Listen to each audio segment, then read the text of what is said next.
We want to take just a real quick guided tour of Simatic Manager, and we can start Simatic Manager two different ways. We can either double click the icon on our desktop, or we can go down to the taskbar, click the Start button, go to the Simatic group, and then come down to Simatic Manager.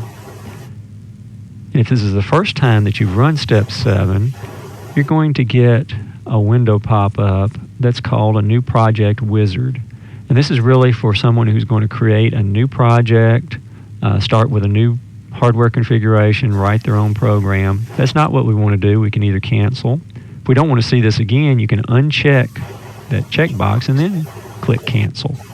Now, we haven't lost our wizard for good. We can get him back by going to File, New Project Wizard. Brings us to the same window. If you want to keep this coming up every time you start Step 7, click the checkbox, and then you can either run it or cancel on out. And the most basic thing we can do is open a project, and there are a couple ways to do that. We can use our button bar, toolbar up here that says Open a Project. And you notice as we move from button to button, we get the little pop-up tool tips that tell us what they are. Or we can go to File menu and click Open. And that brings up a list of projects that we have on the computer. We can choose one and click OK. And that's going to open a project window. Now we can maximize that using the standard Windows control. Bring it back down to where it's tiled and just resize it by dragging the corners around. Get it wherever we want to see it. You notice this looks exactly like Windows Explorer that would be in Windows 95 or 98 or NT. We have folders on the left side, and then on the right side we have the contents, or what's in that folder. We can move the divider bar a little bit, size the different panes in the window to suit what you want to see. Let's go ahead and maximize that to get a little extra room. Now we see the little plus there. If you click that, just like Windows Explorer, you open the folder that's within the project folder. And here we have our PLC with the hardware. And we can keep working our way on down. We have a CPU with it, has a program in it. If we want to get this over with, we can go to View in the menu and say Show All Levels. And there it goes ahead and expands all the folders inside the folders. And you can still click on your pluses and minuses and expand and contract that tree. If you click on blocks, there's our actual PLC program. Click back up here at the project level. And let's look at what these tool buttons do for us. They select view in the right side. And this is, or there's exact same views you'd get if you were using the Windows Explorer. You can get icons, or you can get a list, or you can see a lot of details about the files.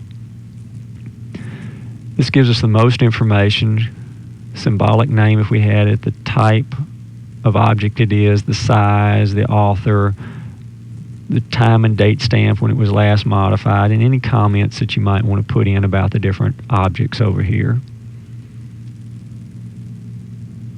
We're looking at an offline view of the project. If we wanted to go online and open another window showing what was actually in the PLC at this moment, you can click that button on the toolbar. Let's go back and look at a few of the tools we'll use, because Simatic Manager is a tool manager. This is where we go to start, and we can look at things like our networks. If we double click on the MPI, or our programming network, it opens a tool called NetPro. We can close the little catalog there. Just want to look at the display. And this brings up some windows that show us within NetPro our networks and how things are connected there. And again, we'll look at some other more detailed movie clips on how to work with these tools. This is just an overview on how to find things and get around within Manager. If we go up to the hardware folder, we can double click on our hardware tool.